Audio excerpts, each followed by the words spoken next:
A friend of mine, can't remember exactly how he got it, but it was either a wedding gift or when they bought their house. But just gave it to him for the hell of it. He had a Raiders of the Lost Ark poster signed by Spielberg and Lucas and Harrison Ford. Just gave it to him. And I'm like, I told him to look into selling it, and he just, I mean, I wouldn't sell it if it was given to me. Like, I couldn't. Something signed by Lucas and Spielberg. Like, Harrison Ford, okay, that's great, but Lucas and Spielberg signed on the same thing. I couldn't sell it. That's like retirement right there. You know what? If you held on to it long enough, mm-hmm. that you could probably turn that in at some point for a decent buck. That's the stuff that's hard to part with, though. Like, you keep it for that long, and it just becomes a part of you. You don't want to get rid of it. It really depends on the price. There's always a price for Mike. Well, no, I'm just being honest. Like there's always money in the banana stand. That right now we could probably get $1,200 to $1,500 for it. That's not enough for me to part with it. But in 20 years, if somebody offers me $30,000 for it, I'm going to grab it off the shelf and hope I don't break it running to give it to them. Like there's a huge difference. You know what I mean? If it gets near a year's salary, all right, we're starting to talk. It doesn't really matter what in here outside of my wife and my dog can have the cat. But I don't think there's much of anything I wouldn't part with. You know, except the cat.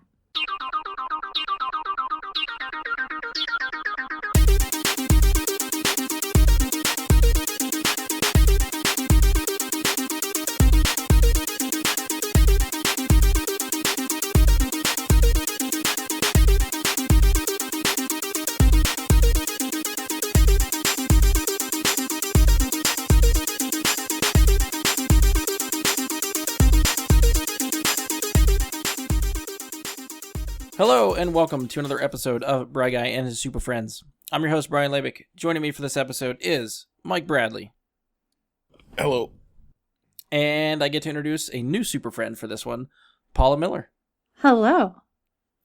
Welcome to the show, Paula. Thanks, I'm a super friend now. Yeah, truth be told, I've been trying to get you on for a while. I think there's been a lot of Star Wars content we've been trying to cover I've asked you a couple times. We haven't got it to work out schedule-wise, but I'm really excited you're finally here. I have a terrible schedule. I work all the time. That does seem like that's what happens. It's true. I'm the opposite. I'm unemployed, so... Mike is free all the time. That's why he's here every week. Some of us are just so lucky. Yeah, you know what? Being broke is so much fun. Money is the worst. You're like my slave. That's just how it is. You know, if you start paying me, we'll see what we can work out. When I start getting some money, it'll definitely trickle downhill. Excellent. But right now, I'm trickling zero, so keep waiting. All right, so if you haven't guessed, for this episode, we're going to finally get around to covering Star Wars Rebels. This is the animated Star Wars show that, in many ways, is a spiritual successor to the Clone Wars animated series. Both the Clone Wars and Rebels are basically the brainchild of Pittsburgh's own Dave Filoni, who heads up the Lucasfilm Animation Division. We have covered Rebels stuff in the past. Now it seems like the perfect time to come back to it now that the series has ended. There's definitely a lot to unpack, so this could be a fun look back at the show as a whole and talk about how it ended. I think we're all sort of chomping at the bit ready to do that. So my plan for this episode, we'll probably start talking about the back half of Season 4 leading up to the finale, and then we'll talk about the finale, and then we'll just sort of wrap up the show as a whole, what we thought, what we liked, what stood out to us, that kind of thing. But before we dive into the show, I think this is probably the best opportunity to put Paula on the spot and get the listeners a chance to know her a little bit better. Okay. So if you've listened to past episodes, or especially Star Wars episodes, I think you know where Mike and I are coming from when it comes to Star Wars. But since Paula's new, I think we get a little bit more of a background for her. So Paula, when did you start getting into the Star Wars fandom? Did you come in late, or were you there early on? Well, like every good little sister, I was influenced by my sister, who loved Star Wars. So, she's not as much into Star Wars anymore because she had a child. So, and her daughter isn't crazy about Star Wars, even though I'm trying to get her into Star Wars. So when that all started, it was just one of those things where it was just such a beautiful story. And of course, I love adventure, and I was working at Kmart in high school, and I remember the first thing I ever put on Kmart layaway was the Star Wars VHSs, because it came in a 3-pack, and I was so excited, and I had to put it on layaway because it was like $90, and I still have it. So it has been a long time of loving Star Wars, and for a while it's just like, you kind of forget about it. You're in college and you're doing, everything you need to do to survive, and it's finally coming all back where it's just like, I love it so much. It's just you can't escape it now. It is everywhere, and it's not going away anytime soon. And it's all over my house. And I'm driving my husband crazy with the amount of Star Wars stuff that I have in the house. So, and I've become a huge Reylo fan. So, that's right. I should have brought that up. Yeah. It's terrible. I am just fan fiction and artwork and anything I can get my hands on. I'm in love with Reylo. So I'm on that train. I'm on that ship. I'm going down with that ship. Paula knows where I stand on that, but yet she still continues to send me everything she possibly finds where it supports this theory. It's true. I will win you over. It's like the only other time my Twitter feed blows up and was Paula's like, oh, here's some more Reylo trash. Oh, sorry about that.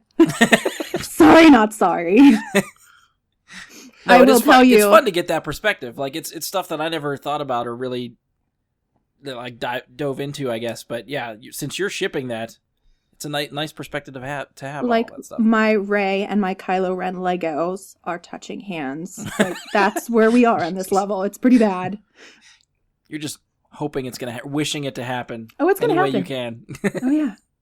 I think if it was going to happen, it would have happened. It's going to happen. Paula's going down with this until it sinks. Oh, yeah. It's not sinking, it's floating. All the way to episode 9.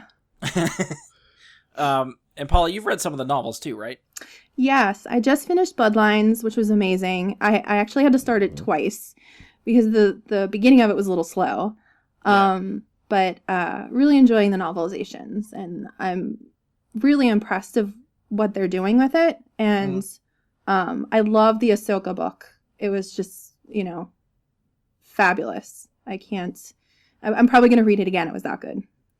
That's one I still have to get to myself. Mike, you read Ahsoka, didn't you? Mm-hmm. Okay. I very much enjoyed Ahsoka. Okay. It's not my favorite of the new ones. It's a damn good book, but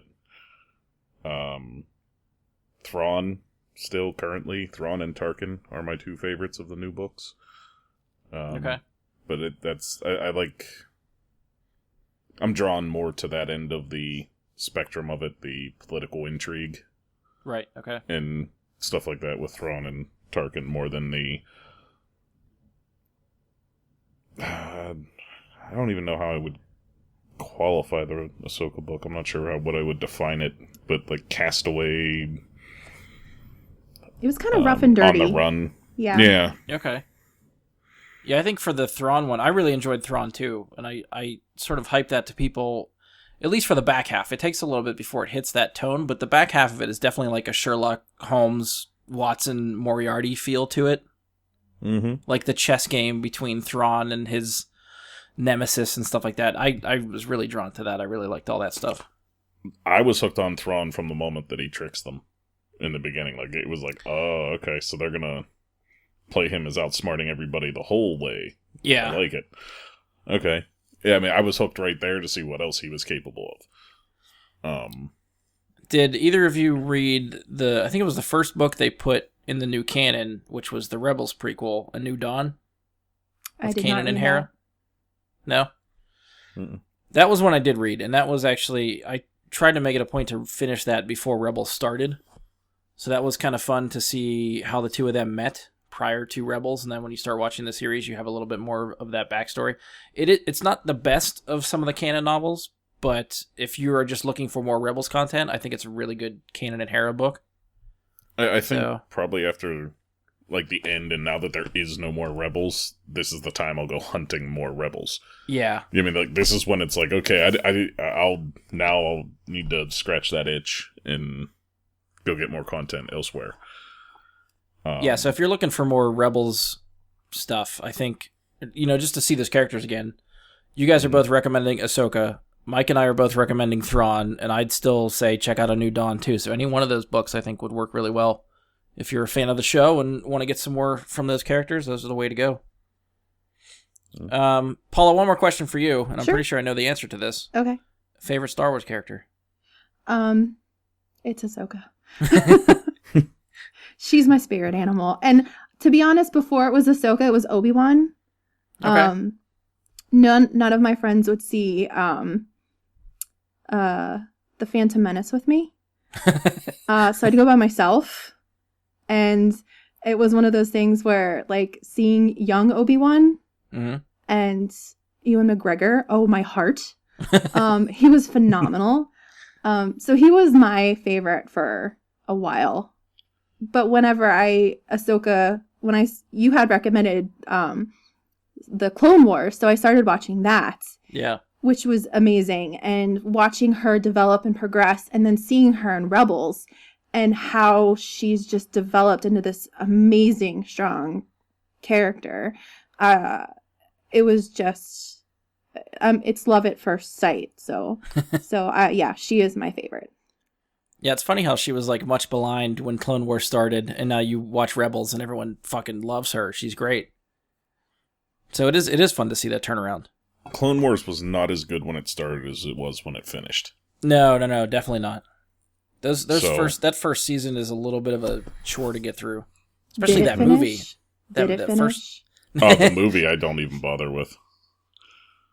The movie was nice because they got some of the original cast members, like from the movie, to voice some characters. Like I think Christopher Lee's in there and Sam Jackson's in there for a little bit and stuff like that. But I thought that was going to be a sign of things to come, like actually getting those actors to portray those characters in the animated series. But no, we weren't that lucky. No. I mean, if only we could have been. But Christopher Lee and Samuel Jackson, they're not coming cheap. Oh yeah. So I just figured they'd limit screen time for those characters through Clone Wars, but they did not. No. But yeah, it's fine too, because Clone Wars actually came around too. I thought that was a really good show. It's really tough for me to decide whether I like Clone Wars or Rebels better. Like which one of the two? I think I like Rebels better because I feel like there was less filler. Like there was less like fluff episodes that I had to get through. Yeah. I think that's probably it down. The benefit of Rebels being able to end on their own terms, where Clone Wars was a casualty of the Disney purchase of Lucasfilm, because they canceled that shortly after that buyout and moved to Disney, and then that was where we started getting Rebels and stuff from. So, yeah. I'd also say, like, if you take, instead of the 20 some odd episodes we'd get every season of Clone Wars, you chunk that down into what the last couple seasons of Rebels was, into like a more 12 to 14 episode season. Yeah. And just take out what she's talking about, those fluff episodes that weren't really necessary. Clone Wars improves a lot. Yeah. It's just, when are we going to run into one of these episodes that's going to be a one-shot with some planet they're never going to return to or reference again, that's just there, and they have maybe 2 to 5 minutes of actual content that's going to matter for the entire series. Yeah. And it's probably something we can get into when we cross the spoiler threshold, but just seeing the connections between Clone Wars and Rebels, and reoccurring characters that were in Clone Wars that show up in Rebels, and stuff that was set up or used at least in Clone Wars and pays off later in Rebels, all that stuff, I eat that stuff up. That type of continuity is stuff that I really enjoy. It's rewarding for fans of the series that stick with all of the stuff. And I think you and I talked before about, anything Dave Filoni does, I'm going to be on board for. Yes. I think Paula just bought a t-shirt that says something similar. It does. It says Filoni in Star Wars letters. And underneath it says, should make all the Star Wars movies. That is the absolute truth. That's the point I was going to get at. If we can just get through to Kathleen Kennedy and Dave Filoni himself, if he wants to do it, just let him write all of this stuff. The guy gets it. He, every step of the way, this, especially the last every season of Rebels, he got it. Like, it was just, every season had great moments that touched your heart, moments that made you excited, anxious, everything. So, I don't know, he gets Star Wars better than I think anybody else I've seen write anything for them. I think even if you see any interviews with Filoni, he's very quick to point out, like, he is the person that taught him everything he knows about how to tell a story and stuff in the Star Wars universe was George Lucas. Mm-hmm. He worked side by side with George Lucas through the Clone Wars and learned everything that he could from George, and tries to pass that torch now since George isn't really involved too much in Star Wars anymore. So Filoni is the heir apparent to what George Lucas was. And it's like they cross every T and dot every I, and it's like everything is so connected, and whenever you see that connection in Rebels, it's like, oh my gosh. Yes.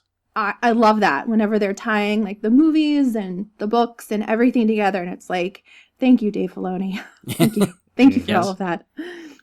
We'll get into it, but there's one particular scene from the last episode that just, to me, was just like, where was this scene in any movie that we wanted ever?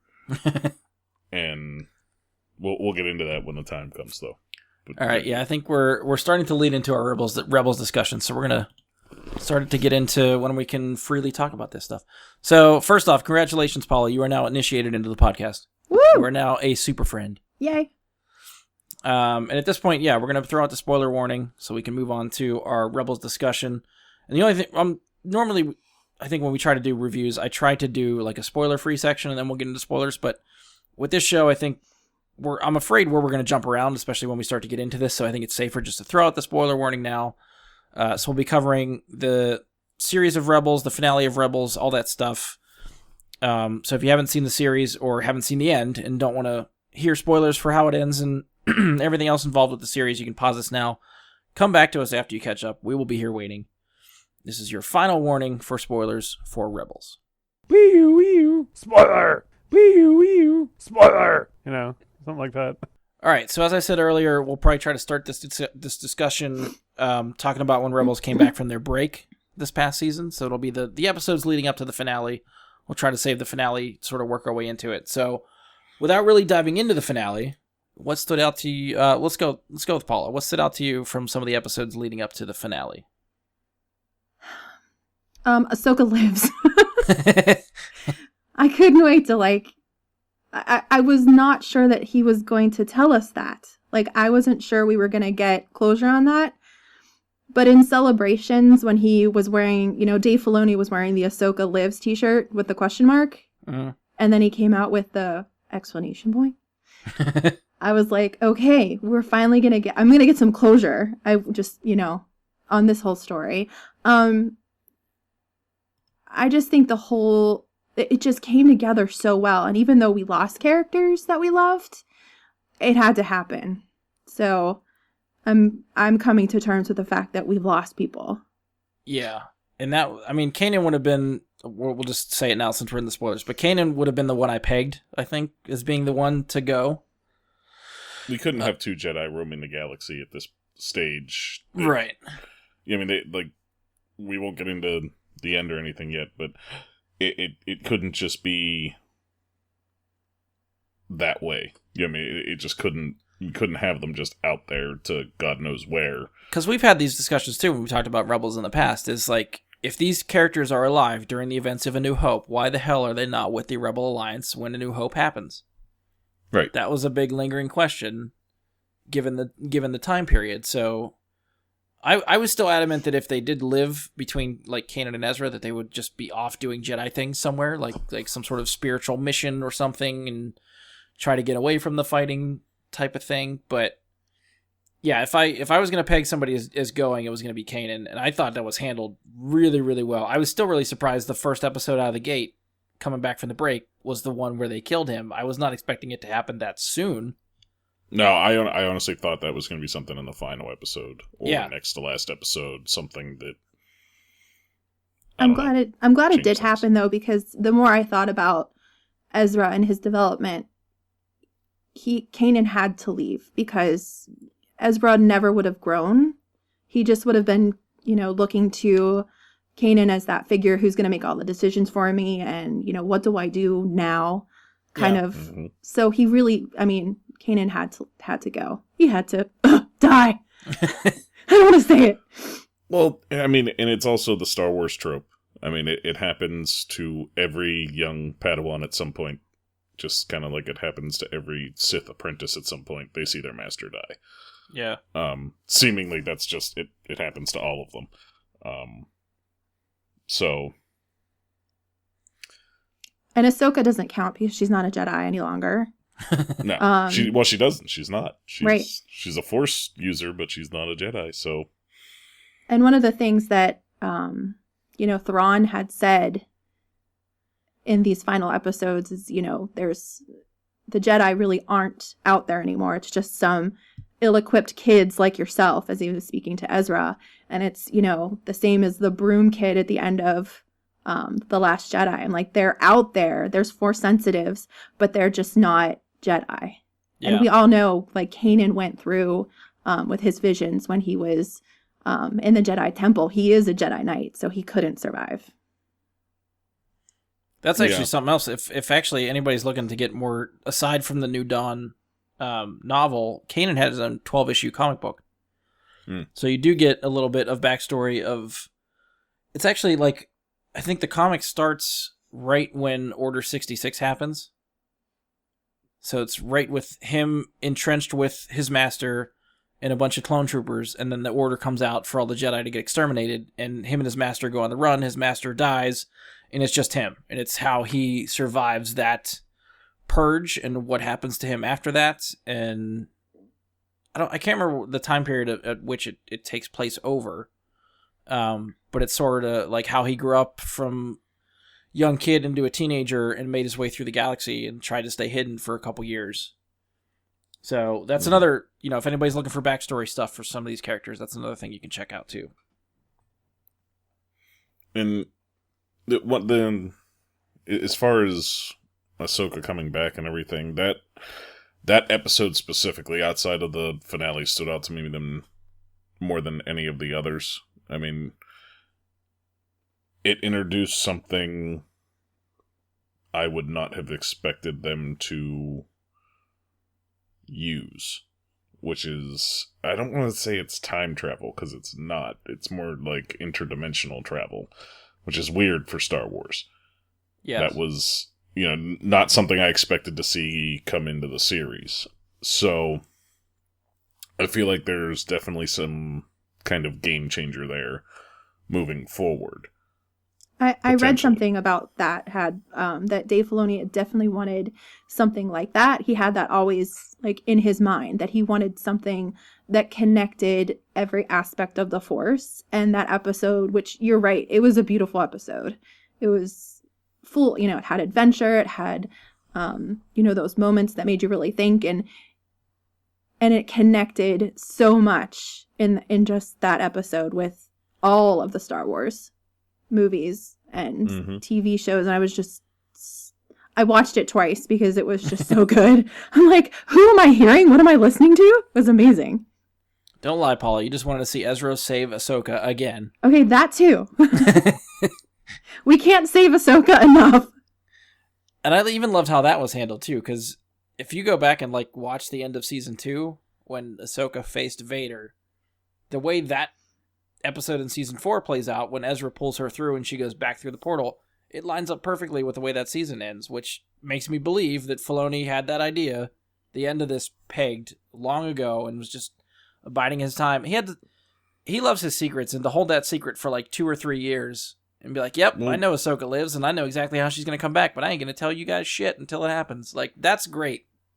And the best way to write a story always is to work from the ends and then come back. This is where I want it to go. How do I get there? And using Ahsoka battling Anakin to get there, fantastic. Because I actually think that's how that went. I think he had that idea before he had the Ahsoka and Vader face-off in that Sith temple. Yeah, which could be. I think is one of my favorite episodes in the whole series, is Twilight of the Apprentice. It was just phenomenal. Until the finale, that was my favorite episode. The finale took that, but until the finale, it's definitely my second favorite. So, yeah, I was trying to think, like, there are a lot of memorable episodes, or at least moments that I can think of that really stood out to me from the series. Mm-hmm. Maybe that'll probably be a good place to wrap up whenever we get to the end. Is we'll go through some favorite moments from the series and talk about some of those. Okay. I have a few. Yeah. You have your list, I'm sure. I totally have a list. Yeah, I don't know sort of what Mike was saying. The concept of sort of like this time travel element to it was something I was not expecting at all to be introduced into Star Wars. And now that it's in there and it's considered part of canon, now you start wondering, is anybody ever going to use this again? And for what? Or is this going to be sort of a one-off just for Rebels to serve this story and this purpose for Ezra? Or if this, because they could bring this back whenever they want to, for whatever. If they actually wanted to bring Luke back from the dead, this is something they could do. Yeah. Do you have to be at a specific kind of Jedi temple for that, though? Is it accessible at any Jedi temple? This world between worlds? I would say no. I wouldn't think that it is. That is a good point. And the temple that he accesses it from is destroyed. Yeah. But there's also evidently some sort of way that Palpatine was able to manipulate it so that he's able to kind of enter with a tether of sorts. Like, he has to tether into it, but he can get in. And he can open a portal to see in. Well, I think the way that was described... see, I don't think... The difference there, I think, is that Palpatine wasn't looking... I mean, yes, he's trying to get into the world between worlds where Ahsoka and Ezra were in that episode, but I think the difference is he's not just looking through a door, he is looking for Ezra, and Ezra is in there. And that's how he's able to see, because he's looking for Ezra, not that specific space. Okay. So that's why he was trying to grab a hold of Ezra. Ezra was the anchor. Right. To hopefully get him in there. Well, then for all we know, there's not another entrance. Yeah. It has to be something with the... But for all we know, there is. You know, and that was another Clone Wars callback that I liked, is the Mortis gods in that episode. That was awesome. So maybe it's just that if you find a temple with the Mortis drawings or paintings on there, that maybe that's a signal that you could get to that space through there. It could be. But at the same time, I don't feel like the Mortis people are just on like every other Jedi temple. Like, I feel like the temples that they're on have to be special for certain reasons. Yeah. And I don't think that the Emperor really knew what that was anyway. Because when he was explaining it, I think it might have been to Thrawn, he said it's, it's something between life and death. So I don't think he completely understood like what that portal really was. Like, he had an idea, but not the scope of it. I think he had an idea, but he was wrong, because I feel like if he knew what that was capable of allowing him to do, I feel like he would have had a much more direct involvement with opening that than having just some guy that, we never seen before and never see again in the series as his emissary down there trying to get it open. I think he would have personally been there because he could do anything from inside it if he got in. I think the Emperor knows more about that stuff than we think. I think anything you read, I think canon-wise, or that takes place over that time period, the Emperor is definitely trying to find any types of Jedi or Force-sensitive relics that he can get his hands on. Mm-hmm. He is combing the galaxy for Jedi relics and all that kind of stuff. So I think he probably, at least I'm interpreting it that way, that he has a better idea of what it can do and what it should do, but he can't figure out how to get in there. And once someone gets in and he finds out someone gets in, obviously he's halfway across the galaxy, so I don't think he could have predicted Ezra could get in there. But once he found out Ezra was in there, he had to find Ezra to try to get in there, if you can follow my line of thought there. Yeah, no, I get what you're saying. I just think if he actually knew, he would have taken a much more direct involvement. It takes a lot to rule the galaxy. Yeah, but it's a lot of time and effort. But if he got in there, he could just fix anything that had happened in the meantime. He just projects himself wherever he needs to be. Yes. I'm going to project myself here. Force FaceTime, everybody. Force FaceTime. Force Skype. Yeah, I don't know if was there anything else in the episodes leading up to it? I mean, those were the two big things. The Kanan dying and the world between worlds area, I think, are the two big ones that happened in the lead up to the finale. And the Loth Wolves. I mean, Kanan becoming Doom. Yeah. I think. Okay. I personally, I love the symbiont circle that they're putting together within the Force with the Loth Wolves. That, again, animals being Force sensitive really was never introduced before this. And now we have these Loth Wolves that are capable of channeling a recently deceased Jedi. Whenever Kanan was like meditating and he had like eye contact with that wolf, and Ahsoka even said he kind of projected himself into that wolf. Like he projected his, I don't know, his soul or his something into that wolf that kind of embodied Kanan. And it wasn't, I don't want to say it was Kanan, like already reborn into something, or if it was a Force thing, but it was like he was meditating and the wolf was right across from him, and he kind of took on whatever Kanan needed him to be at that time. And it was, something that could direct Ezra and help Ezra. And then, obviously being on Lothal, it's something that Ezra could probably be in tune with because it's, the Loth Wolf and Ezra's from Lothal. Well, it's established even earlier in seasons that Ezra has some sort of connection to animals. Oh, definitely. Mm-hmm.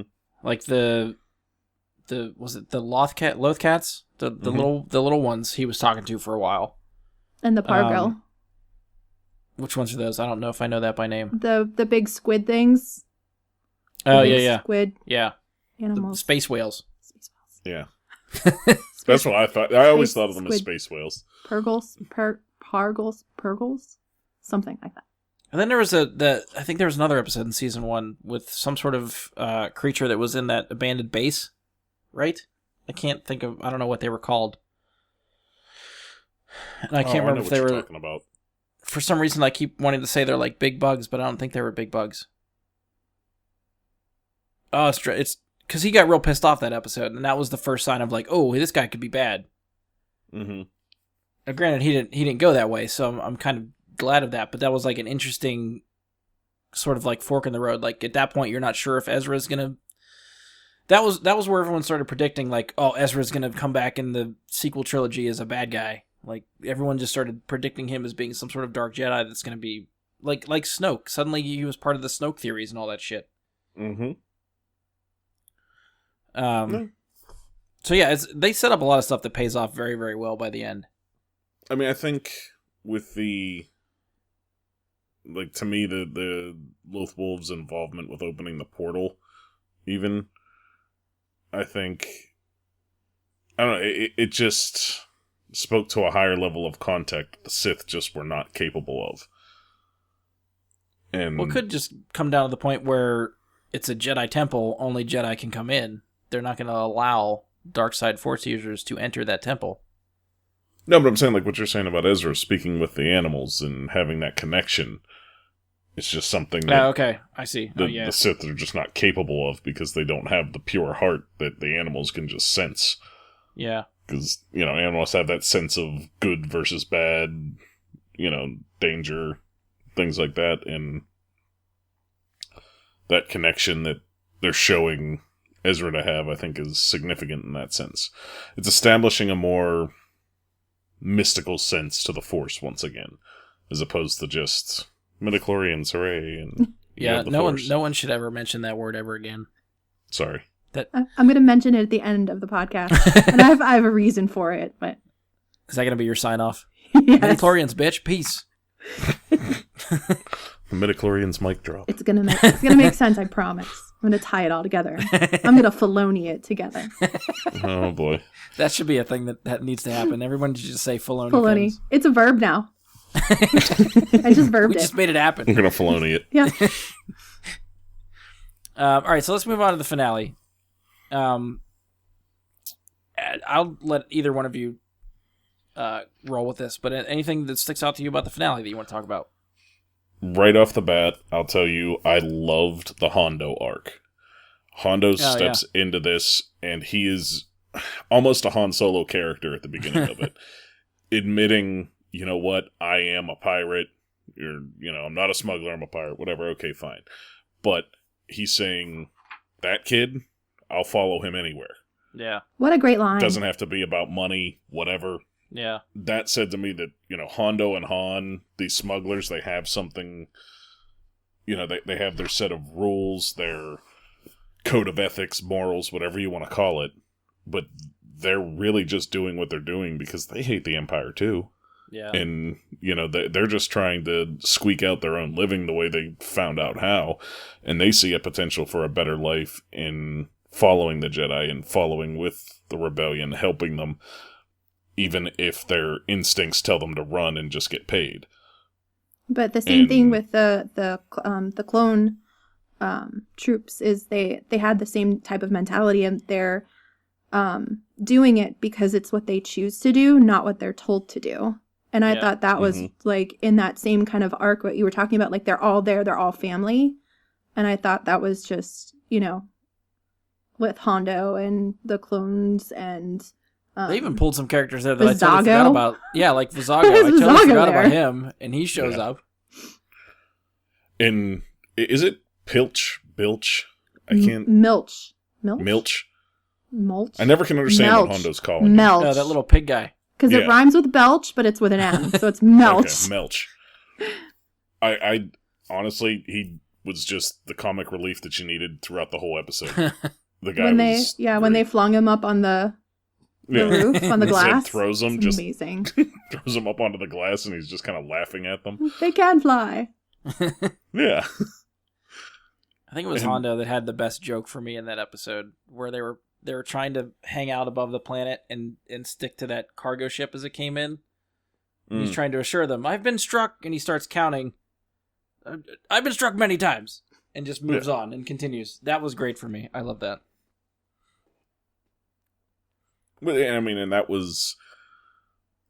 I thought that was a cool scene, but it was also like, if one single person on any of those Star Destroyers looks out the window, they're spotted. Like, that's just... it's so blatantly obvious on the side there. I was like, I feel like they should have made them look more hidden. Everyone's too busy on their control consoles in the Star Destroyers to be looking out the windows. No one looks at space anymore. I guess it's just another stormtroopers are dumb thing. It's just cargo. Yeah. No one cares about cargo.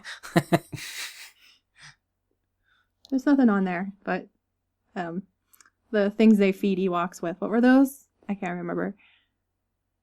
Those little biscuits. They're just biscuits. To feed the troops. Ewok cookies. Wookiee cookies. Wookiee cookies.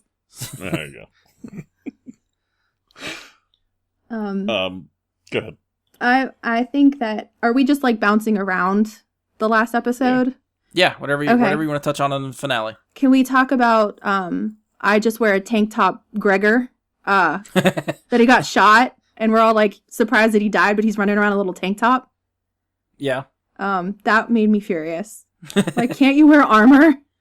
But at the end... never helps the stormtroopers. All the stormtroopers are wearing armor. They go down real easy. That's true. Yeah, the plastic armor is not helping anything. No. They know it. But what he said after he got shot is, it was an honor fighting for something that we chose to fight for. Yeah. It was just one of those moments, and I'm just like, oh, so good, so good. Yeah, I'm going to say, honestly, the entire arc they've told from the Clone Wars on through the end here, and seeing at the end, they tell you Rex was at the Battle of Endor. That just... Which that was something me. I think we even... I know there's a theory that was going online, and I feel like we might have talked about it on the show, but there was... One of the trailers for season 4 showed Rex with the Endor looking hat and almost like the camo that it was on, and then there was a production still or something from the cast or whoever the soldiers that were on the ground at Endor, and there was one that very definitely has a white beard and is an older guy Looks like he's wearing the exact same uniform, and just from the little bit that Rex was wearing that outfit in the trailer, people online started pointing at that and said, dude, this looks exactly like Rex. This has to be him. So to have that confirmed in the epilogue of the finale was like, yes, vindication. Exactly. We've been Filoni'd. We've all been Filoni'd. Mm-hmm. Yeah, honestly, that's what Filoni started Clone Wars and Rebels. That was all it was about. He saw that bearded guy in Return of the Jedi, and he was like, worked backwards from there. Yep. All makes sense now. Yeah. But I thought that was a great arc for them the whole way through. Yeah. You know, and showing them going from mindless clones that follow the rules to Fives finding the chip and removing it, and so many of the others doing the same. It just, to me, that was a great way to end the arc, with them, like, as they said, fighting for something they chose, being Gregor's way of going out. Yeah. I felt like that was great. I mean, Agreed. And I know we've talked about it here and there too, but Ezra's arc wraps up very, very well in the finale. He's not whiny. Yes. Poor Ezra. His character so growth. whiny. In that last 3-4 episodes, his character, since once Kanan dies, just grows exponentially as a character. Definitely seems like that last, like coming back from the break and through the finale, it was all for Ezra's final lesson of being able to let things go and not have to feel like he has to go back and change something. So that works with Kanan, that works with his parents. He's finally able to move on, senses his destiny, whatever that may be, because we still don't even really know, since we don't know where him and Thrawn go. I was going to say, I know I seen not long after, when I finally let myself see the spoilers, was like, I think Filoni confirmed that neither him nor Thrawn is dead. It was in Rebels Recon. Yeah. Filoni had said that in his mind they are alive somewhere. Now, whether or not that means he is able to continue those stories or someone else finds something else to do, but up to the guy who wrote the stories, he's saying they're still alive and kicking. I think that's where this all leads, is Sabine and Ahsoka chasing them down. Like, Ahsoka's going to look for Ezra. I mean, that's where the next show, whatever it is. I'm not convinced it's going to be a series. I could see them picking that up in a book. I'd read it. I really hope not. I'd read it, but I really hope they do a more with that. I mean, it makes sense to use the characters you've already established in one animated series and then bringing them into another animated series. That makes sense. But I would not be surprised if they sort of just try to tell a one-off story into getting Ezra back and put that in a book. Trying to pull myself, like, super fangirl away from it for a second, because you know how much I love Ahsoka, but she really is well loved in, you know, the Star Wars community. And I mean, I could definitely see him going forward with that, and he loves her. Are you talking about in a series or a book? In a series. Okay. Like, I know, you know, it's one of those things that's near and dear to Dave Filoni's heart is Ahsoka's character and her storyline. Which is why I was so surprised that she was gone for like 2 years. Yeah, I was surprised it took that long to get back to Ahsoka, but... It's probably because Dave was like, I know she's alive. We don't have to rush to get there. Damn it's him. fine. Yeah. She's safe. Well, and I also feel like the whole thing is going to end up being all these animated series are actually just telling her story in the long view of it all. Just like all the movies are from R2-D2's perspective. Yeah. Well, no, I mean, if you look at it, we start out the Clone Wars with just meeting Ahsoka. We end Rebels with Ahsoka going to look for Ezra. We don't get a whole lot of her story mixed in here, but we get some very important points of her story. And I think it could be what he's really trying to do, is tell her entire story arc through these shows, but he realized that during this era, if he followed her that closely, it would not make sense. If he wanted to continue with her afterwards. Like, because the same reasons you said. If she's around during A New Hope, Empire, and Jedi, what's she doing? Why isn't she helping? Right. You know, not a Jedi doesn't I was definitely mean not a expecting rebel. her I was expecting her to show up in the finale and like fight alongside Ezra. I was surprised it waited that long to bring her back after she escaped that, time the between the two worlds space. And that's kind of why I think a series is, because I don't think you go through that much setup in your last few episodes of a current series to just turn it into a book. I think that's setting up the next thing. It's a big galaxy. She could have been anywhere. And it's still stories we want to hear, though. Exactly. Mm-hmm. But I had the same thought, like, what has she been doing? Where has she been? Because in the time frame where she was, when we saw that episode of World Between Worlds, and he pulls her out, and then she goes back in, and he says, come find me. Ezra says, come find me. Like, that was 2 years. So she had 2 years to find him. Right. And what was she doing? And that didn't seem like I could see if Ezra had already sort of like come to terms with his destiny and like what he had to do in the finale, and then he tells her, come find me, meaning like, I'm going to be lost, I need some help. But it's such an offhanded comment when he's just like, come find me when you get out, like, I'm going to need your help. And she knows that Kanan is gone. Right. So I feel like he knew still, though. I still feel like he knew. It didn't seem like he had come to terms with his lesson yet in that moment. Like, he started to get there. I don't think it's until he turns down trying to go back and see his parents that the lesson takes its toll with Ezra, and he finally comes to terms with what he needs to do. I think up until then, there's still possibilities there, and he's still trying to figure out which path he may or may not take. See, to me, he never seemed all that tempted throughout that whole sequence. Because it's Palpatine, because he destroyed the temple to take that piece there, because he knows what he's doing. I don't think he's ever actually tempted. Like, they show his hand go toward the button, but I feel like he knows what's happening the whole time there. I feel like Ezra saw right through Palpatine's ruse. I agree. I think it started probably when he was leaving to go to Thrawn's shuttle. When he decided to make that choice. Because Hera's like, we will find another way. We will take care of this. And he kind of let her believe that was going to happen. And then, left. Sabine knew, but he left to go to Thrawn's ship because that's exactly what Kanan did. He gave his life so that the other people could live. And that's what kind of the lesson that he was doing when he was going to Thrawn's ship. Okay. Yeah. I see that. Yeah, I see where you guys are coming from. But even that still kind of leans to my point that at the time when he tells Ahsoka, come find me, he's still not there yet. No. He's still leaning into that, but it's not like, I know what's going to happen in a couple days. I'm going to need help. Did he have that vision before? Like, I'm trying to think. Did he have the vision before, like, before World Between Worlds? See, I thought he started seeing them right, like, what was it, 3 episodes left? Which would have been like the hour-and-a-half finale. Like, right when that begins is when he comes back and starts talking to them about, like, Thrawn's coming, we need to go. Yeah, he was kind of meditating. He's like, I know what I have to do. Yeah. I think he said that like 5 times.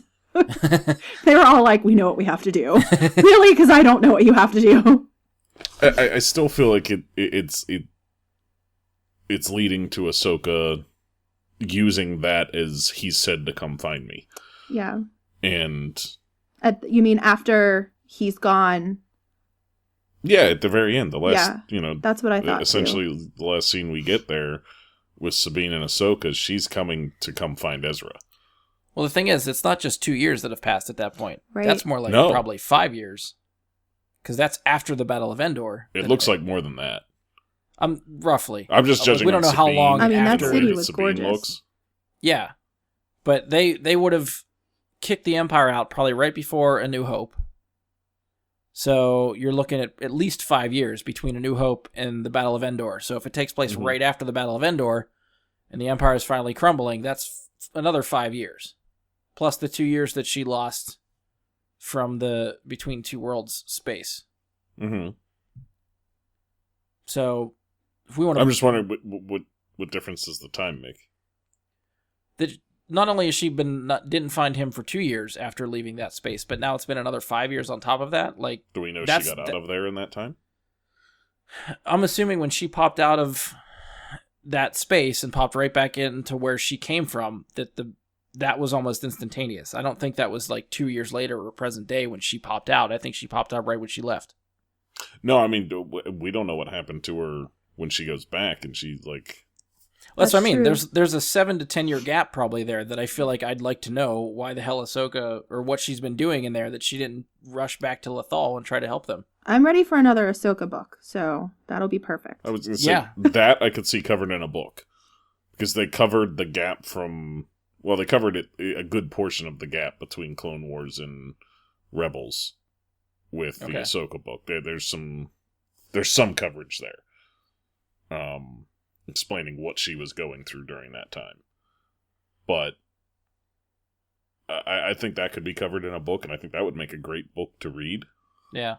Did I send you a link, Brian, that was like, could she have been training Luke at that time? You did. Okay. Yes. I like that theory. That was a good theory. So that was...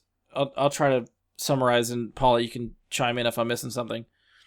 The fact that she popped out when she did, that she would have... Like, I think they're talking about between Empire and Jedi, like a year or two goes past, and yet Luke's Jedi skills grow exponentially. And yet we know he hasn't been with Yoda. So I think they're just inferring that he wouldn't have figured all that out on his own, and that somehow he crossed paths with Ahsoka, and Ahsoka taught him some things. Or Ezra. Yeah, I guess it could have been Ezra in that time, too. That would be a great adventure. Of course, who would have trained Ezra? Well, I'm just thinking, I feel like Ezra would still be younger than Luke. That's really tough to say, because we don't know definitively how long before the events of Rogue One even that this happens. We don't have a, like, okay, so this happened, and then the next day the Empire started to fall, because... Well, that's the other thing, too, that's kind of tricky, is that at the end of right after they kick the Empire off Lothal, Hera makes it seem like, okay, we're going to sit here and wait, because the counterattack's coming, and then her ship shows up in Rogue One. So she maybe it's definitely left Lothal. Some time. There could be some time there that we don't know about. Because I'm telling you, like, Sabine looks way older at the end there. Yeah. It's the That's haircut. not 5 years of... It is the haircut, but they also gave her some lines on her face, if you look. Like, they aged her face a good bit.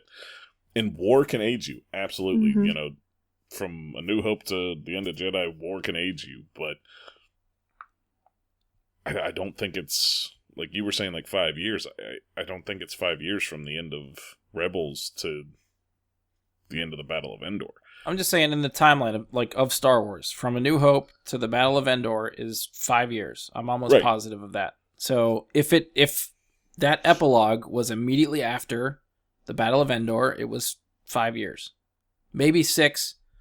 Because I would put. That's what I'm saying is 6 at the most. If the epilogue takes place there, how much before that does Lothal gain freedom? Yeah, I'd say 6 at the most. I think it has to be right around the time of Rogue One. Not, obviously, a little bit before, and it can't take place concurrently because the Ghost is in Rogue One. Mm-hmm. But you hear of the loudspeaker, General Syndulla. She has the rank of general by the time the show ends, so that's... Right. Yeah, that falls right in line. Sure. So, yeah, and it's interesting, too, because, like, it seems like Rogue One was supposed to set up, like, the Rebels' first major victory, and yet you could attribute the victory at Lothal to that, even though... I was going to say Lothal sparks the rebellion. Yeah. It's not Jyn, it's Lothal. Jyn makes the Death Star destroying the Death Star possible, which gives the Rebels the ability to win the war, because if they can't destroy the Death Star, they can't win the war. Yeah. But Lothal sparks the rebellion. Like they say, it shows the rebels that they can be beat. This is the first time the Empire is actually defeated. So it's giving them that hope that we talk about so much in Rogue One. Yeah. And so it probably fuels a big fire into the rebellion. how long does that fire take to grow into Rogue One? Is it a year? Is it 6 months? Well, we also have Jason Sindula, who looks about like 4 years old.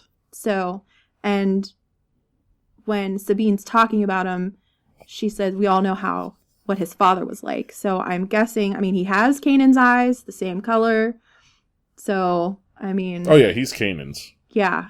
Yeah, I don't think they don't leave that. I mean, so when did that happen? Very much obvious. Just sidetrack real quick. I don't know if about any of you, but the way that voiceover was, like the way Sabine told that story, that epilogue, she talked about Rex and Hera fighting in the Battle of Endor. The next thing she says is, "Oh yeah, Hera had a kid." The way that line of like her dialogue went, I was like, Rex and Hera hooked up. It's like, what? That was the way I interpreted it until it got to the point where we're like, oh, you know who his father is. Yeah. And then I was like, oh, okay, that makes a lot more sense. And suddenly I was a lot less weirded out. Yeah, for building up to like the single kiss we see them have on screen for how long, to knowing that they were just, banging behind the scenes the whole time and they did it enough to have a kid right near the end there. So, to me, that's kind of like... Midichlorians? I don't know. Stranger things have happened. I like the idea of it, but at the same time, I'm kind of like... It's lonely out in space. Hey, we all know what Force Ghosts can do nowadays. Right? And the other thing we don't know is the assumption that Sabine is giving that speech right after the Battle of Endor. We don't know that that's right after Endor. That could be 20 years down the line. She looks to have aged no less than 10 years. And I'm saying she could just be sitting there looking out on Lothal ages after that happened. Yeah, I don't know. I don't think it's that significant of a time jump, but I'm just basing it on the aging. Like they aged Sabine way too much for it not to be significant. Yeah, see, we got to start looking for the official in canon Star Wars timeline now and see when they put all this stuff. Yeah, that'll answer it when we get an actual answer from them on it. But yeah, for me, they used to put that stuff. I'll have to look. I can't remember what the most recent novel I bought was, but they used to put those timelines in the front of the books. There's one in front of Bloodlines. Okay. But I honestly haven't cracked the Last Jedi yet, so... When you crack Thrawn, you'll get it. Yeah. Thrawn's in, a month? Oh, the next one. Yeah. Yeah. Because I don't buy the hard copies, I buy Kindle books, so... I don't have still feel like they put a hard copy. I could have sworn they still put it on the Kindle ones, too, because I have a couple versions Kindle like that, too. Kindle skips a lot of stuff auto. Like, it auto-skips a lot of, blank pages and stuff like that before stuff, and usually starts you right in the prologue. Right. So, I don't tend to look back for it, but I'll take a look at I don't know what the most recent one I have is. Yeah, that'll be something we have to check out so we can settle this argument as to who's right and who's wrong. I think we could have our own podcast just on, the timeline of everything Star Wars. Yeah. Where does it fit in? Mm-hmm. Paula brought up Jason Sindula, which I thought was a really, really fun Easter egg to... and I'm really hoping it's spelled the same way, but With the C.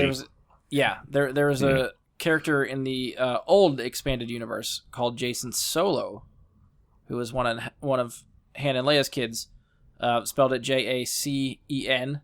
So I'm hoping it's not the traditional Jason and they spell it like Jason Solo. I think that'd be a really fun Easter egg. Hopefully Jason Sindula does not have the fate of Jason Solo because he went through some shit. But still, it's nice that they are trying to recognize the old expanded universe.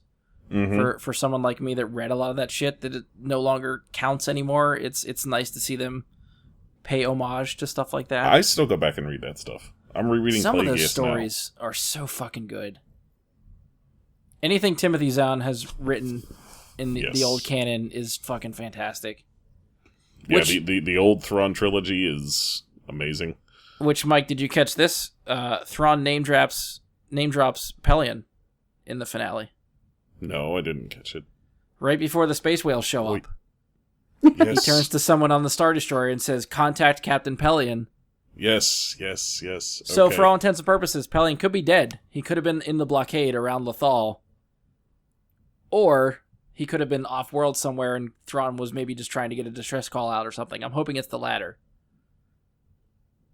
Because having Pelion be a character that actually shows up somewhere later down the line will be really, really fun.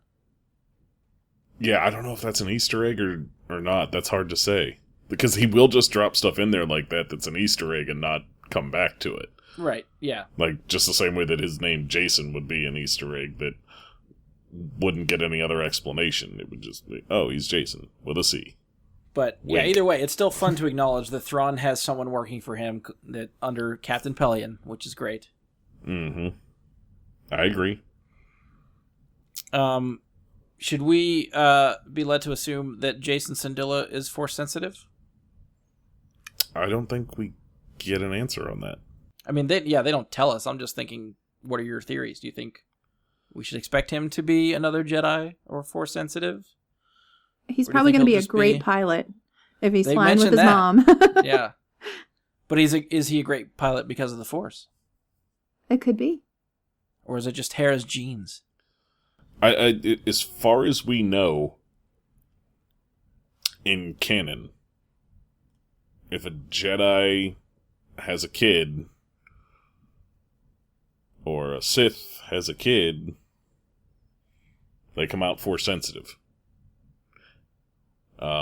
Even if one of the parents isn't. Right. As in Han Solo, not, but Ben Solo is. Leia, who, we all knew was kind of a Force empath before, now we see in Last Jedi is now canon that she can Mary Poppins through space. So, I don't think we have anything in canon that tells us that Jedi or Sith are capable of having children that aren't Force sensitive. So you're thinking as long as one parent is Force sensitive, the kid is Force sensitive? Yeah, whether or not they are Jedi or Sith material can be interpreted, however, but they will be Force sensitive. The Force can choose a random, but if you pass along those midichlorians, you pass along those midichlorians. True. Fair enough. I don't think we have anything that says that it doesn't happen. Well, that was why the Jedi in the prequels were exterminated so well. They were forbidden to have relationships and get married and have kids. So when all of those people get wiped out at the temple, that's it. The line of Jedi is done. Right. Yeah, that's exactly what I was thinking is there's, as Jedi, you're not allowed to have those type of relationships. So there's probably not a lot to go on. And I don't know. I don't have much of old canon knowledge that I could kind of relate to. So I only know what's like in the movies and what's going forward. Yeah, that was something, and one of the reasons I really want to know what happened at Luke's Jedi Temple, because I'm just curious what kind of lessons he was teaching people in this era that is yet to really be explored. Because in the old novels, that was a point of contention for him. He was unsure how to teach kids and what type of rules to impose when he started up another Jedi Temple. Should he abide by the rules of the old Jedi because they got exterminated?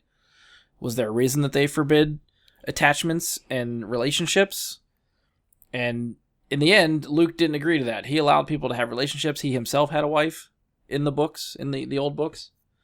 So answer, I don't know if you remember or not, because I currently cannot remember for myself. Did Revan and Bastila's kid have power? Was he Force sensitive? Ooh, that's a good question. I don't remember. Neither do I. I remember them having a kid, but I can't remember if they ever said whether or not he ended up at the Jedi Temple or what happened to the kid. Because they don't even pick up with that kid in KOTOR 2. No. I don't think we ever get an answer one way or the other, because the kid is still like... Well, no. I don't know how young he is by the end of Revan's book. See, I didn't read those, so I couldn't tell you. Oh, it would... In Revan's book, the kid goes from being prenatal, I guess you could say, and all the way to being like 10, something like that. Like, Okay. Revan gets imprisoned for a long time, and Bastila's on her own with the kid. So you get a lot of Revan's end of the story, but Bastila's kind of just at home taking care of the kid, and you just get a sense of time passing based on what's going on with Revan, but not much of what's going on with her. Okay. So, I mean, I think more often than not, you could probably say that at least one parent is force sensitive, the kid's force sensitive. I think that's a solid sort of rule of thumb to go with. I think it'd be more surprising if they're not force sensitive. Right, and that's what I was going to get at, is if Revan and Bastila had a child that wasn't force sensitive, we could at least say it was possible in the old canon. Yeah. But I would have to look that up. Because, I mean, if somebody is strong with the Force as Revan could produce a non-force sensitive child, anybody could. Yeah. At least like Leia, like some sensitivity. If not, right. Yeah. Yeah, I feel like Leia's like latently force sensitive, but like I said, I also feel like she's a force empath. Because she can just kind of sense things and we really don't know how far she could have went either, because she decided to do something different instead of following Luke. Yeah. To become a Jedi. So she went into politics. I mean, it's a good calling. She was raised by Bail Organa. True. So he was raised on the desert, and she was raised to be a princess. Me too. There you go. So I think we already sort of talked about this, but let's maybe sort of theorize about this one. But Ezra and Thrawn, we're all assuming that they lived through that? Yeah. I mean... go ahead. Yeah, I feel that that I guess whatever happens around the ship when they go into hyperspace would probably protect them. But that was sort of a hang up for me, is that the view screen and the windows or whatever for that bridge of the Star Destroyer are definitely busted open, so they're exposed to the vacuum of space when they go through that, and that was. There's got to be a way to explain why they don't die. Is it different at that speed? We don't know. There is no answer to that because we can't travel at that speed. Right, but it's not like they're going to light speed right into the planet. Like, they would slow down before they get into the atmosphere of a planet, and at that point they would die. But, are there those... Leia doesn't. Those giant creatures, do they, follow the rules of the hyperspace lane, too? Yeah. That was something I didn't realize, there's a hyperspace lane. Carpool. And that was established... I don't know if that's in new canon or not. But the first time I remember reading about the hyperspace lanes was in the Darth Bane trilogy. Because he used them to find some old, ancient... kind of like Luke finding the first Jedi temple, he goes to find the first Sith temple. And he has to use these never-used hyperspace lanes to get there.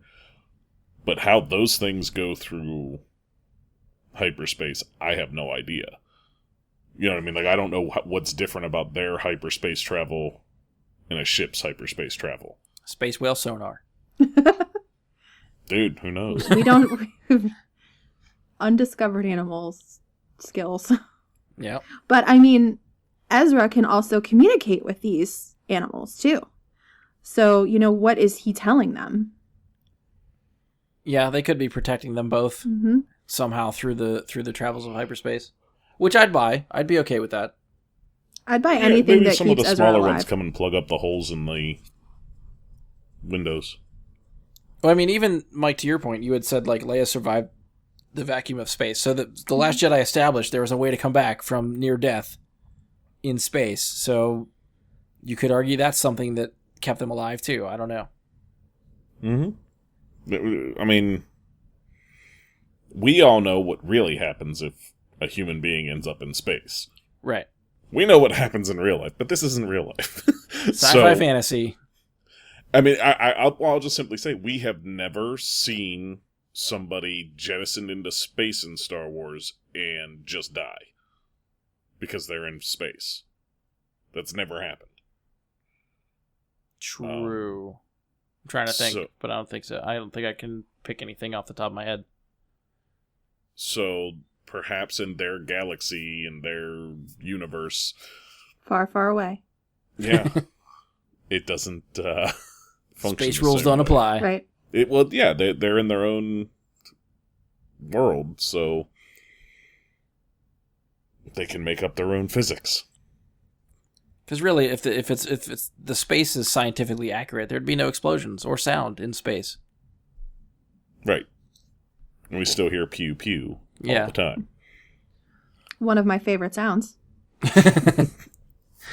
I will also say you also don't ever, in my recollection, see people float in space in Star Wars.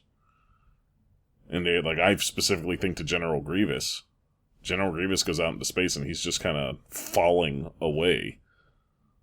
And he grapple hooks himself back onto the ship. And he was sucked out of the bridge of the destroyer. Sucked out, yes, but he's not floating. Is what I'm saying. There's no gravity, and he's not just floating away. But at that point, I don't want to get into this deeper scientific discussion. But wouldn't the momentum from being sucked out propel you through space?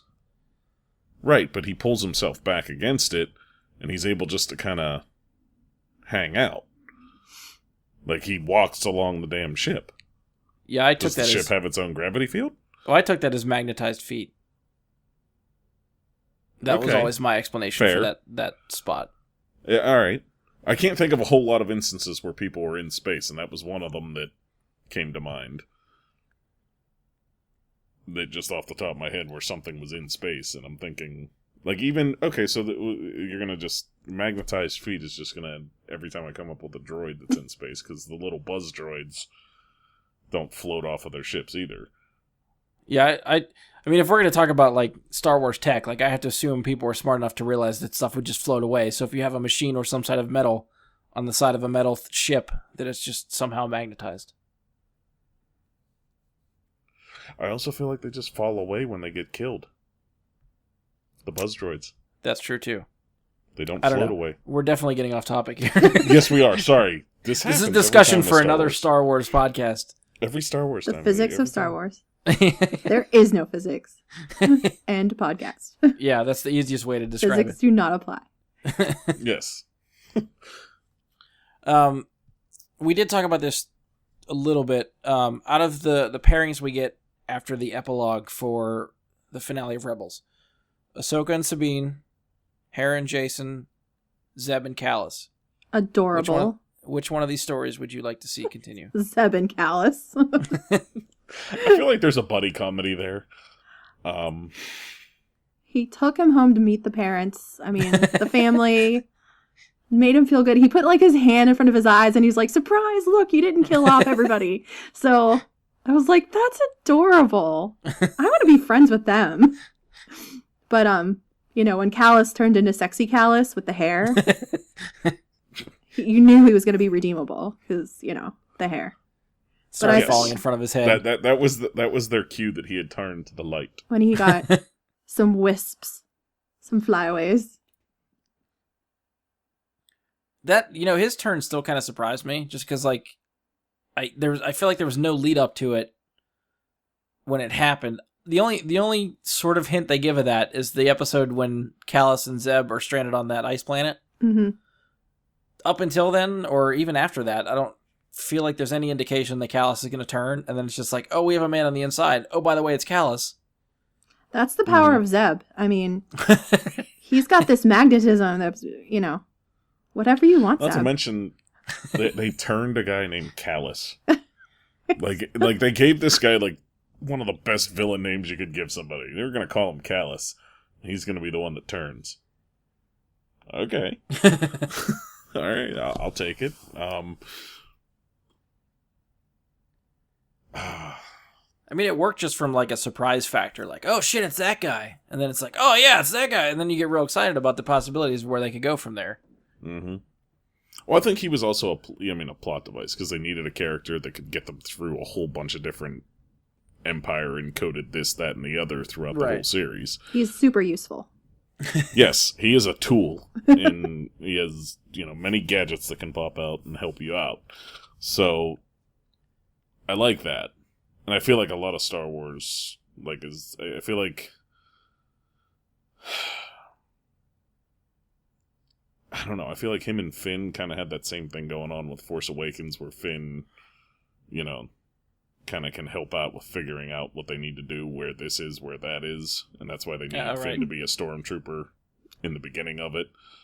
Oh, it does have that Finn and Poe kind of relationship. Mm-hmm. I could see that. Yeah.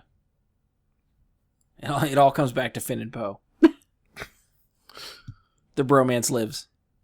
Gotta have a good bromance. I think, and you guys were really looking forward to, and I probably agree with you, the Ahsoka and Sabine, wherever they go with those two. I think that'd be badass. Ahsoka's doing her best Gandalf the Grey impression. And surprisingly, as much as Sabine has aged, Ahsoka still has not. Which, she's not human, so I don't know if we have anything in canon that tells us how long her species lives. So... Not that I know of. She could be like Yoda and somebody that's capable of living 900 years for all we know. I'm okay with that. Dude, I'll be fine with it. If we have Ahsoka stories until I die, I'll be happy. That'll be fine. They can end it after that. I'm not... Screw everybody else. It's no secret that Filoni's going to do probably another animated series after this. We just don't know what it is or who will be involved or anything like that. But do you think we'll ever get to see any of these characters as live action? I definitely think so. I think that they want to make connections like that across medias. So you think we'll get someone... Is it going to be weird, though? Like, you've followed Ahsoka through Clone Wars and Rebels, and to suddenly see someone else play her on screen that doesn't look or sound like her. I feel like CGI is good enough now. They could let... What's her name? Like, Ashley... Eckstein. I feel like they could have her do the voice for a CGI'd character. Think Mark Ruffalo as the Hulk. Oh. Okay. I would embrace it. I could see it. It's a lot of money for them to dump into it, though. Yeah, I don't know what I'd prefer. If I'd prefer some sort of practical makeup to get Ahsoka to work, or to just do her CG.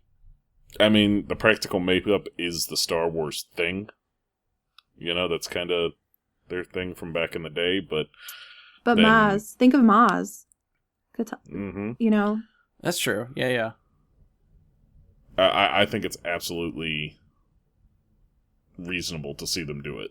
I think that'd probably be the better way to go for me now to think about it, because I think I'd rather have them spend a lot of money and do a CG character and have Ashley still voice Ahsoka, as opposed to doing practical effects to put another actress in a Ahsoka suit, but not have Ashley voice the character. Yeah, it would either that or it's going to be like really weird ADR. Yeah, I was going to say, it would just be so wrong to not have Ashley voice that character. But to see her with like her dual, silvery gray lightsabers would just... Oh. Yeah. To me, they could send every Star Wars fanboy over the edge if their first Episode 9 image was just those lightsabers crossed below the waist of somebody. They don't even have to show you the face or anything. Just those silvery lightsabers crossed beneath somebody. Yeah, that's going to be a seller. I mean, if we get her in a movie, it's definitely not going to be Episode 9. It'll be one of these spin-offs that they keep announcing. Yeah, and I'm fine with that. Yeah. Her and Sabine chasing down Ezra in a movie? Give me that. I will watch that movie. I was thinking the same thing. Like, I would definitely watch them, like, search for him and find little Force-sensitive broom boys, like, all over the galaxy. Like, that, if it's in every, each episode. I mean, that's kind of what happens in the Ahsoka novel, isn't it? Yeah. So I'd actually be okay with that. You're not the broom boy we're looking for. Next. Yeah. Well, I mean, and when the one comes up where it's like, oh, there was no father, just keep on walking. We've seen this before. Yeah, we're good. We know how the story ends. It's not good. Midi-chlorians, peace. I think you and I talked about seeing Ahsoka and Thrawn are the two characters from this series that I would most want to see put on to the big screen for a movie. Yeah. And to me, Thrawn, just that first novel, make that into a book, or make that into a movie. And I feel like Thrawn works. would be easier to incorporate in a movie or some form of live action. Yeah. I think Ahsoka would be much more difficult. And I don't know, the more I'm thinking about it, I think the difficulty of doing it and doing it right, I feel like might be too much of a risk for them, where I think it's just easier for them at this point to just keep her in animation. Yeah. I think they don't want to spoil it for anybody by putting her in a movie and screwing it up. As much as I'd love to see that, I don't want to like get my expectations up like, oh, this could happen, because I really don't think they'd do it. No. I agree. I don't think we're going to see it, but I really would love to. And I think she's screen-worthy. Her story is screen-worthy, everything about it. But I think that's a very good reason as to why they wouldn't. I'm sure if we're having these conversations, they've probably already had these conversations. Well, and I also, it didn't even occur to me until just now that we got our reason why Thrawn's nowhere to be seen in Rogue One.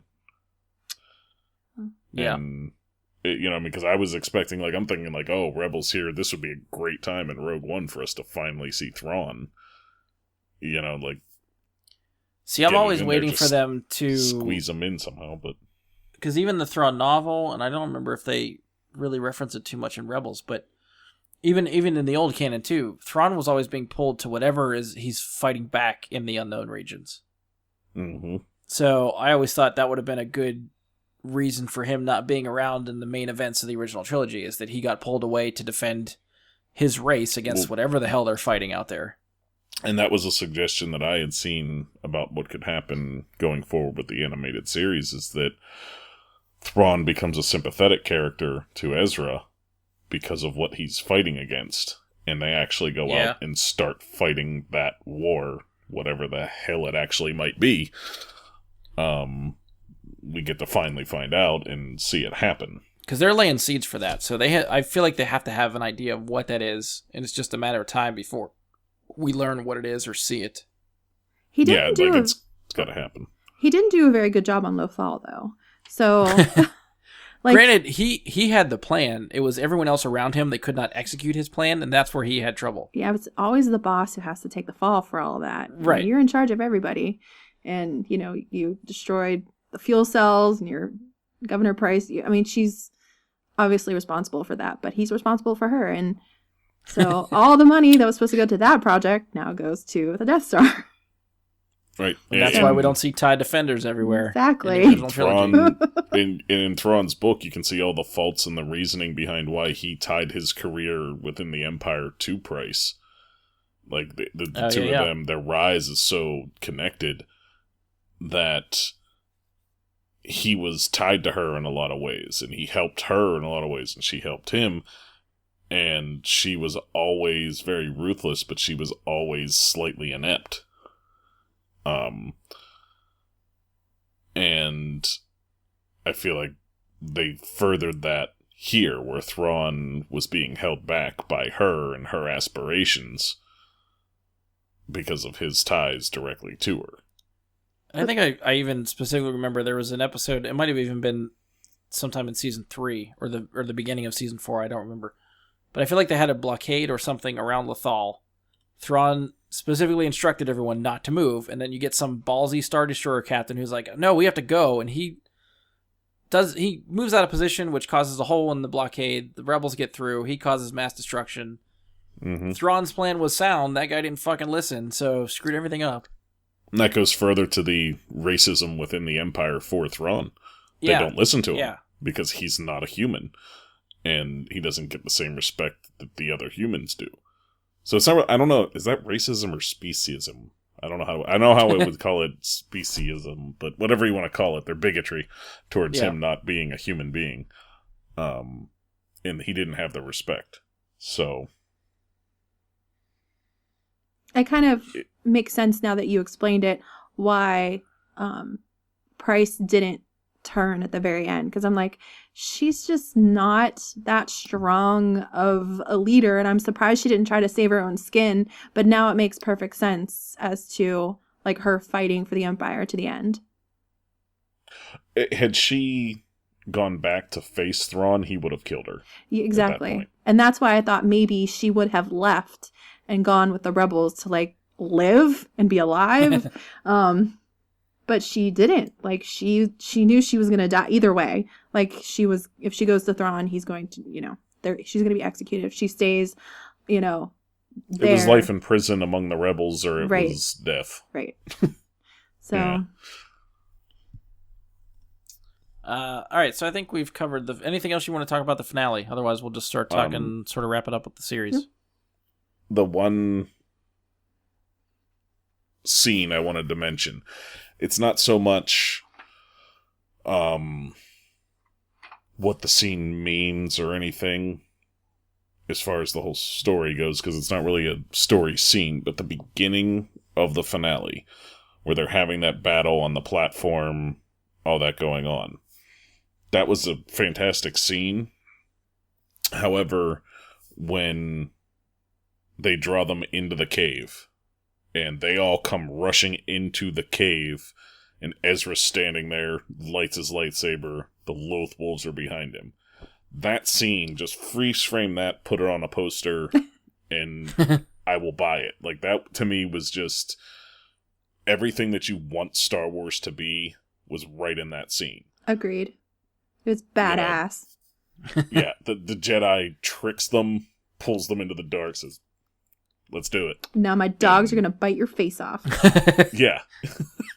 Which, there was a couple times I thought they were going to go anti-Disney there with the dogs. Right? Like, at one point, the dogs, 2 of them pick up one stormtrooper and start pulling him in opposite direction, and I'm like, no way. This is Disney. That can't happen. No, it's Disney XD.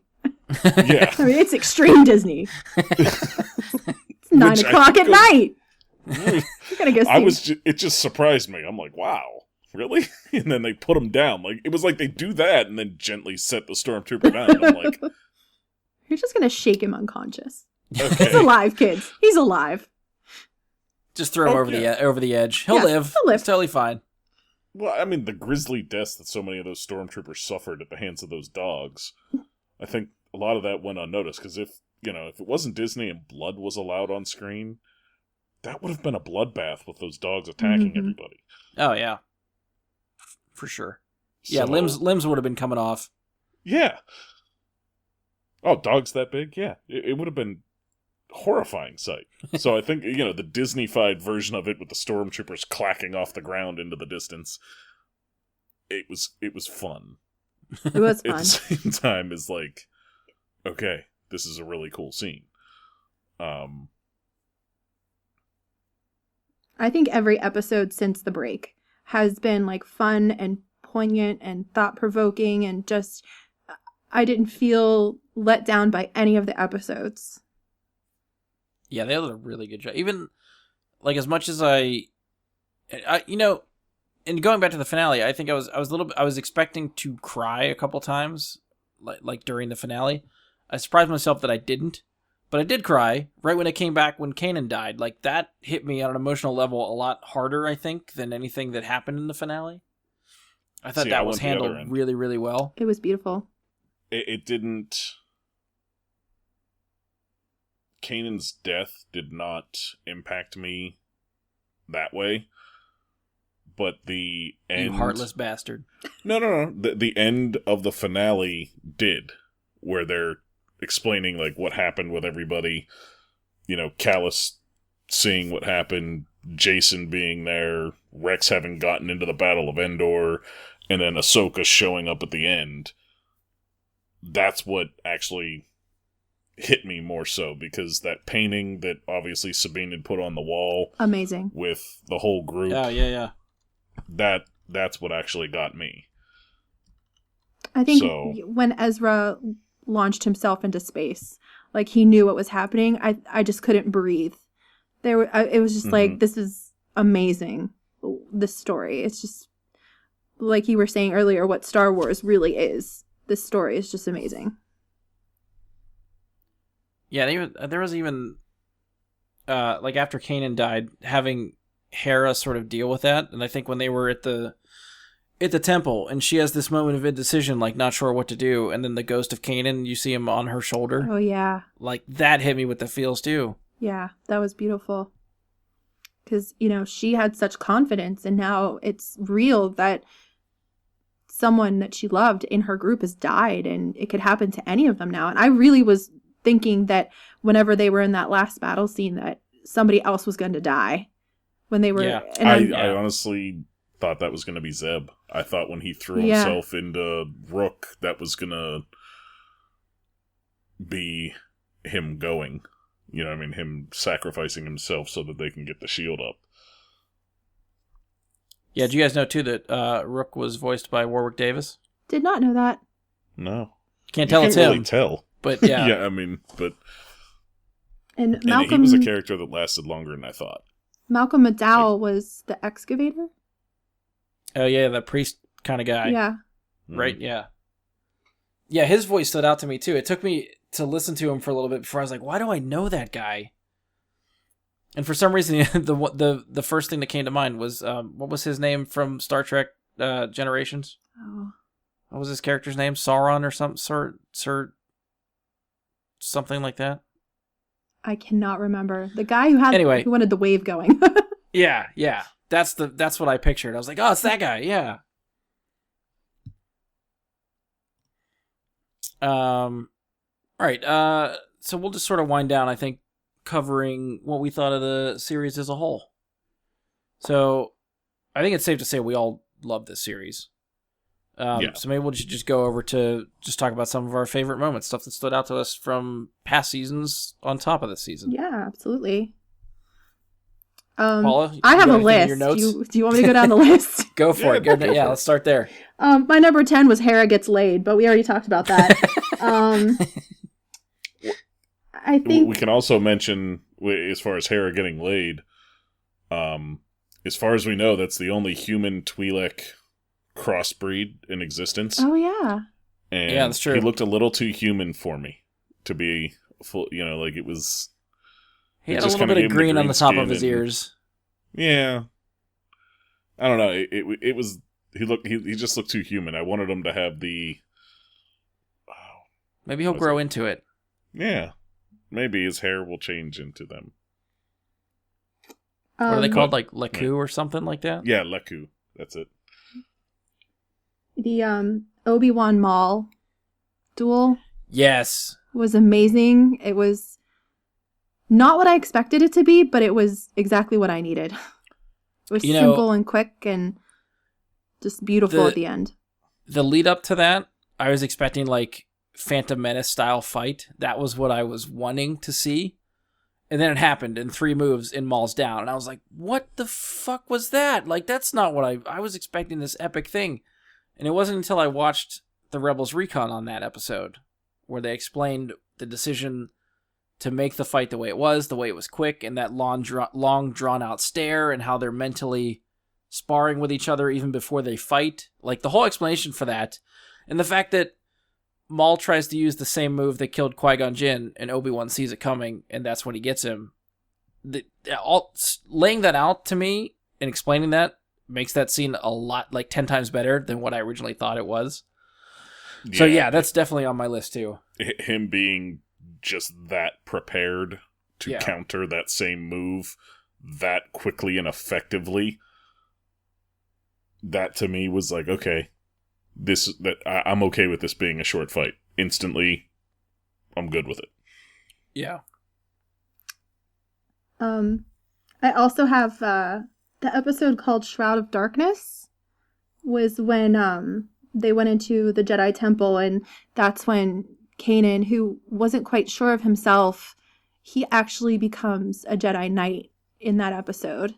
And I can't remember who he fights. It's like the Grand Inquisitor, but he's not. The Grand Inquisitor had died, but he came back in this episode and was training Kanan to become what he needed to be.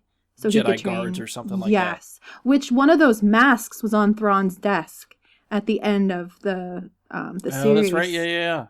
I noticed that. But in that episode, like Ezra connects with Yoda, and I think Ahsoka connects with Anakin on some level. But it was just, for me, like a really poignant episode for all of them.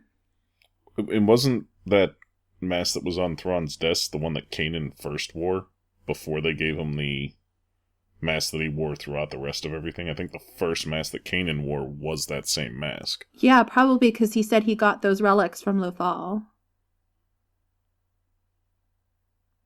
Yeah, I can't remember. That's what I took it as, because the way that they had Ezra look at it, and like they gave you a good hard look at the way Ezra is staring at it. I kind of felt like it was the mask that Kanan first put on. I don't remember Kanan's first mask being that decorative. I feel like it was just a little bit more practical, just for just needing a mask. Like, I thought it was great, because the one on Thrawn's desk was white, wasn't it? Right, red, but I'm thinking that it was white and gold. White and gold. Yeah, but I'm thinking like for like one episode, Kanan's first mask was one of those, and then he went to that one that had that simple design on it. See, now I'll have to go back and watch. I honestly can't remember. I feel like the first one he put on was just something that was laying on the ground at the That's Sith what I'm temple. thinking of, yeah. And I feel like that's what it was. All right, so maybe I'm remembering it differently. I thought it looked different. I'd have to go back and actually watch. It's been so long for me to actually recall what it looked like, but I think that's what they were referring to. If that's true, then it's kind of like Thrawn was trying to collect things from all of them. Like, he had something from Sabine, he had something from Hera, the Calicori. So yeah, probably him just trying to collect something from each of them. Well, the only thing is enemy. that Sabine and Hera's things are art based, and he is a very artistic enthusiast. True. I don't know if that mask would classify as being some sort of art. Could be. Maybe it is designed very well, I guess. Mm-hmm. I do want to sidetrack real fast. Since Paula was mentioning Yoda being in one of those episodes, I think we have to at least acknowledge some of the voice cast that they were able to get for this. Ian McDiarmid comes back to reprise the Emperor in the finale. Billy D. Williams was in season 1. Mm-hmm. Frank Oz came back as Yoda a couple times. Am I missing anybody else? Those are the 3 that stood out to me. The Grand Inquisitor was... Jason Isaacs? Yes. Yeah, that was a fun voice. I'm fairly sure Jason Isaacs also started Thrawn, and then Lars Mikkelsen took over. Yeah, okay. I think that was one season where we had Jason Isaacs doing Thrawn, and then Lars Mikkelsen took over after that. And I think Sarah Michelle Gellar was the seventh sister. Yes, yeah. Yes. Oh, and of course we got Sam Witwer back he was the Emperor earlier on and came back for Maul from Clone Wars, reprising those 2 characters, so that was fun. Oh, and Saw Gerrera. Yes, Whitaker. yeah, Forrest Whitaker. Yeah. Yeah, they actually got fucking Forrest Whitaker to voice an animated Star Wars character. Like, come on. Those were great episodes, too. Oh, yeah. Yeah, that had to have been part of his contract. Like, we're going to sign you for this sort of minor role in Rogue One, but you got to put some time in the sound booth to voice this character again. Maybe he just loves Star Wars as much as we do. I really wish that was the case, but I highly doubt it. All right, Paula, go ahead. I don't know what number you're on for your list, but I have a couple of things that we already talked about, like Ezra and the wolves.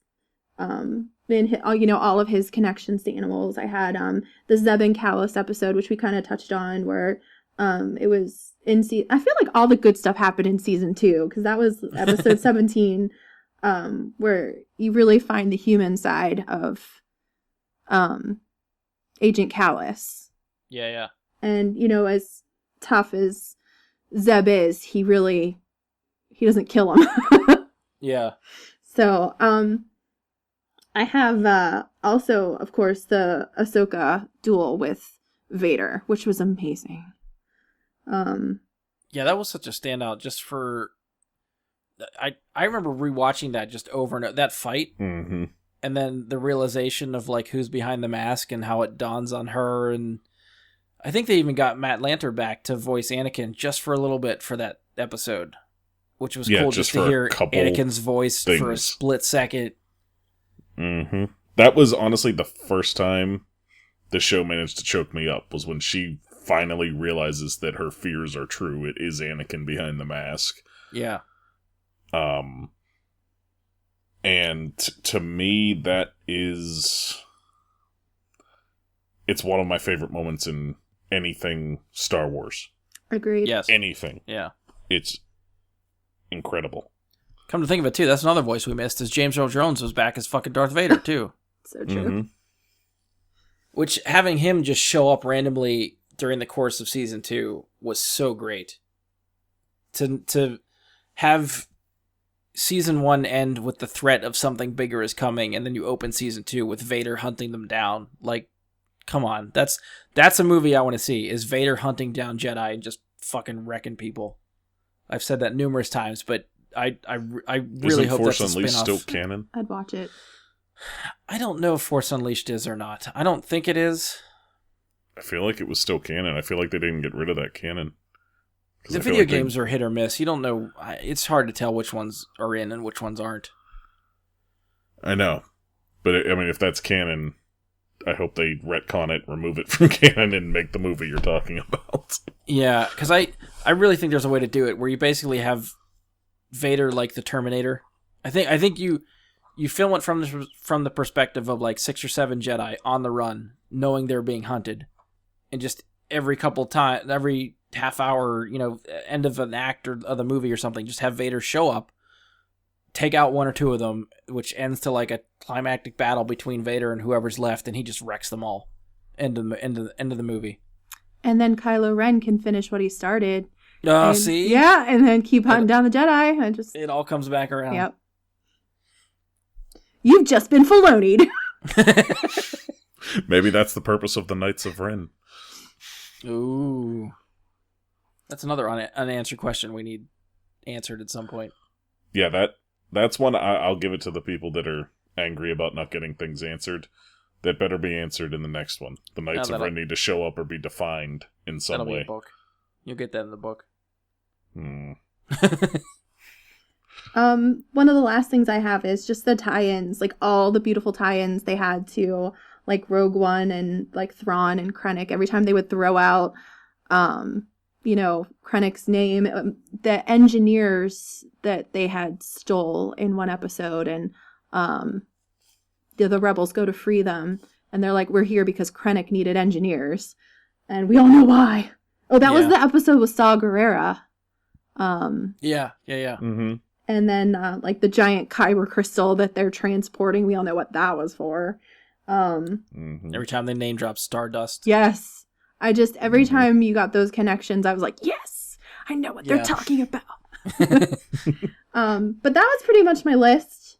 I'm, trying to remember 4 years is hard, but those are the ones that really stood out to me. But it makes me just want to watch the whole 4 years again. Yeah. It was such a great series. Mike, you got anything that stands out for you? That we haven't touched on already? Yeah, I think Paula hit the good ones that I was going to mention. That's right. So. Yeah. I'm a super friend now. Gotta make it count. I was not as prepared, but I still would say it's something we didn't mention that I think is one of the more memorable things for me from the finale is just how slimy and full of tricks the Emperor is to make himself show up looking like a normal guy for Ezra to see waiting at the opening of the temple, and then just how kind of creepy it is when it starts to shake back into the actual Emperor and what he's really like. It was kind of a really well done creepy moment when it just kind of flashes for a second to the Emperor, and then it's back and it's gone again, and then it flashes and it's gone again, and I feel like that's something I'm going to remember, even if it's not. I mean, that's one of the better scenes in that episode, but that episode's just full of really good scenes, so it's hard to pin it down. But I feel like that flashing in and out is going to stand with me for quite some time. It's the big scenes that you appreciate, but it's the little nuances that really make this series what it is. Just like that. Yeah. Mm-hmm. Yeah. Go ahead. No, I was just going to say, anything else from you? Like I said, not that we haven't already talked about. Okay. I was trying to think of ones that Paula hadn't mentioned, so I might have a couple. For me, I always enjoy like the Jedi sort of mythology to it. So like seeing Ezra going to the temple to get a kyber crystal and to make his lightsaber, stuff like that. I enjoy seeing. Mm-hmm. It was always still weirded out by his design of a lightsaber. I like what it did. I could never get over that it looks like a staple gun. Oh, you mean the blaster saber? Yeah. You know what? That's still a standout from the series, though. That's still a unique lightsaber that honestly is so practical and simple of an idea that you're like, why the hell didn't anybody else do that? Yeah. You know? And then seeing Kanan wield his and Ezra's lightsabers in the finale of season 1 and utilize them both very well like that was great. Mm-hmm. That fight stands out to me. Having Maul come back and sort of get an end to his arc in this show, I thought was really well done. And his, trying to corrupt and recruit Ezra, all his little machinations and trying to woo Ezra, I thought was really well done. He's such a likable villain. And one I thought of that I forgot is just the first time Kanan reveals that he is a Jedi on the show. Yes. Because up to that point, as far as we know, he's just a guy. You get your suspicions, but he reveals it to the Empire that, yeah, I'm a Jedi. And that's a moment to me that paid off a lot more having read the book before that. Mm-hmm. Because, I mean, when you read A New Dawn, he is definitely in hiding. He is not trying to let anybody know that he's a Jedi. He's keeping it very well secret. And there's moments in there when he could reveal himself, and there's reasons why he doesn't. So when he finally does in that moment in Rebels, it's a big moment. Mm-hmm. Okay. And the last one that I thought of that I was another moment that actually really got me kind of emotional when I watched it was Sabine's training with the Darksaber. Oh, yeah. That whole episode where her and Kanan was teaching her how to wield that and how to fight with that and stuff. And the climax of that episode I thought was beautifully done. Yeah, her arc in general was fantastic. Yeah. Well, the whole Mandalorian arc, they kind of disappointingly left her story behind. And I mean, don't get me wrong, the Kanan and Ezra, the whole thing they did with this season is fantastic, and it required her story to be left behind to tell it somewhat. But I feel like her story arc with Mandalore was great. Yeah. And for all those out there that, you have your Reylo theory, and for me, it's Ezra and Sabine that I would rather see. No, they're like brother and sister. That's just weird. I feel like Filoni has gone on record saying that he's aware of people shipping them, but he was trying to illustrate a relationship that does not have to be like sexual, like just friends, like they're like best friends. Boys and girls can be friends. Yes. Unless you're true, Kylo but he and very Rey. openly has Ezra have a crush on her when they first meet. That's true, yeah.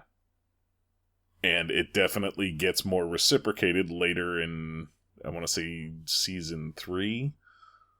Early season 3? There's some return of that from her to him that maybe he doesn't show the interest in at that point. I feel like there was definitely back and forth there that could have turned out to be something. I feel like there's even moments of the finale where I felt like it might go that extra step, or we might get a like goodbye kiss, or something like that.